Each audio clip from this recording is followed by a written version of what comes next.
ഒരു പ്രധാന വാർത്ത കൊച്ചിയിൽ നിന്ന് വരുന്നു. കൊച്ചി ഞാറക്കലിൽ ദമ്പതികളെ തൂങ്ങി മരിച്ച നിലയിൽ കണ്ടെത്തി. കളത്തിപ്പറമ്പിൽ വീട്ടിൽ സജീവൻ, ഭാര്യ സബിത എന്നിവരാണ് മരിച്ചത്. ആത്മഹത്യ തന്നെയാണ്.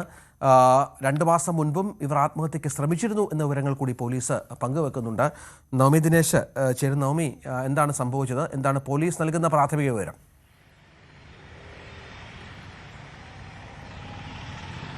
രഞ്ജിത്ത്, 1 വർഷം മുൻപാണ് അവരുടെ മകൻ മരിച്ചത്. ഇതിനെ തുടർന്ന് വലിയ ദുഃഖത്തിലായിരുന്നു ഈ കുടുംബം. പലതവണയും ഇതിനു മുൻപും ഒരു തവണ ആത്മഹത്യയ്ക്ക് ശ്രമിച്ചിട്ടുണ്ട് ഈ ദമ്പതികൾ എന്നാണ് പോലീസ് പറയുന്നത്. കളത്തിൽപ്പറമ്പിൽ വീട്ടിൽ സജീവൻ, ഭാര്യ സബിത, 70ഉം 63ഉം വയസ്സുള്ള 2 പേരാണ്. ഇവരാണ് ഇന്ന് രാവിലെ വീട്ടിൽ തൂങ്ങി മരിച്ച നിലയിൽ, ആത്മഹത്യ ചെയ്ത നിലയിൽ കണ്ടെത്തിയത്. തൊട്ടടുത്തുള്ള ആളുകൾ ഇത് ഈ കുറെ സമയമായിട്ടും പുറത്തേക്ക് വരാത്തത് കണ്ട് നാട്ടുകാർ സംശയം തോന്നുകയും പിന്നീട് പോലീസിനെ വിവരം അറിയിക്കുകയുമായിരുന്നു. വീട്ടിലേക്ക് വന്നപ്പോഴാണ് തൂങ്ങി മരിച്ച നിലയിൽ 2 പേരെയും കണ്ടെത്തിയത്. എന്തായാലും പോലീസ് വിശദമായൊരു അന്വേഷണം നടത്തുന്നുണ്ട്. 1 വർഷം മുൻപാണ് ഇവരുടെ മകൻ മരിച്ചത്. അതിനുശേഷം വലിയ മാനസിക വിഷമത്തിലായിരുന്നു ഇരുവരും എന്നാണ് നാട്ടുകാരും ബന്ധുക്കളും ഒക്കെ പറയുന്നത്. എന്തായാലും പോലീസ് ഇൻക്വസ്റ്റ് നടപടികൾ ഇപ്പോൾ പുരോഗമിച്ചുകൊണ്ടിരിക്കുകയാണ്.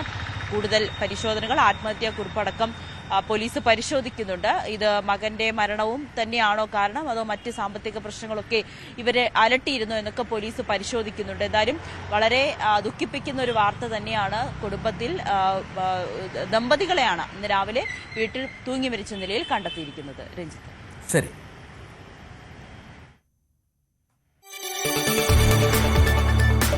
കൂടുതൽ വാർത്തകൾക്ക് News 18 Keralam YouTube channel subscribe ചെയ്യുക.